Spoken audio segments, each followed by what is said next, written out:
Us to Tiye, who is the mother of Akhenaton.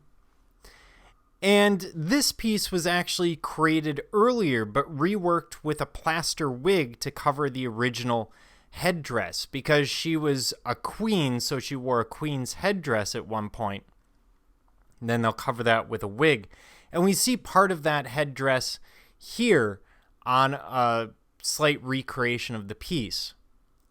But here's the piece as we see it today. And you can see that plaster that's been laid over, and it would have been lined with hair to create a wig over the headdress, admittedly a rather awkward looking wig. And we get a sense of her age. We get a sense that this is a woman who's going to be in her 30s or 40s, as opposed to that very idealized form of Nefertiti. And in another twist, this is actually carved of wood rather than stone or plaster, which makes it a little bit unusual for the Egyptians. And again, she's wearing makeup, and we see her wearing jewelry. The jewelry that the sculptures would have worn in ancient Egypt, as well as Greece, Rome, and elsewhere, is real jewelry. So this is a real gold earring there that you're seeing underneath the wig. And she, too, didn't age terribly well. But then again, she is someone's mummy. Then we have Akhenaton Nefertiti and 3 daughters. And what we're seeing here is Akhenaton consuming babies. Or what we're seeing is a sunken relief stela, or stele. And basically, it's commemorating what's going on in Egypt at the time. More to the point, it's trying to get across a couple of messages.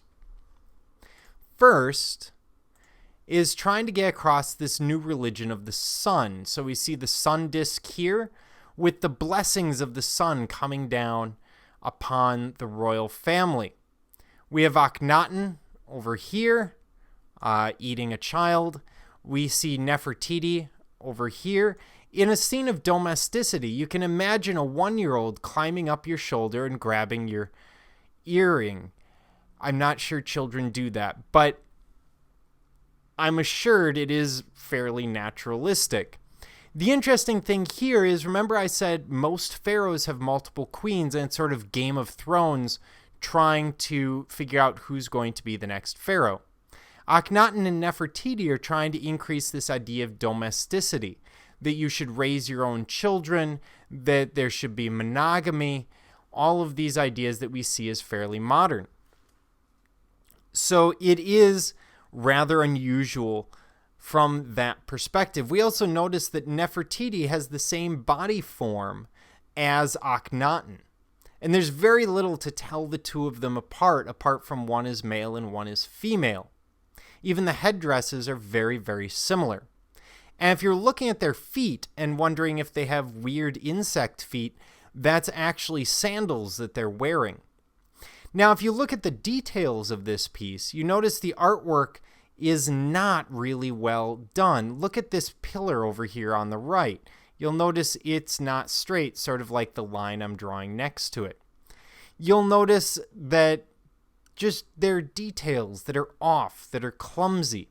And this reflects sort of a loss of artistic tradition within the New Kingdom at this time, in part due to Akhenaton causing the social upheaval of changing the religion. And there again is Aten, the sun god, in the center with his blessings. Now, Akhenaton goes ahead and dies, which is usually what happens to pharaohs. And the art, as well as the religion, will move to a lot of the previous conventions. Although there's a little bit of carryover from the Amarna period, for the most part, the Egyptians do everything they can to erase this from history. And then there's Akhenaton's grandchild.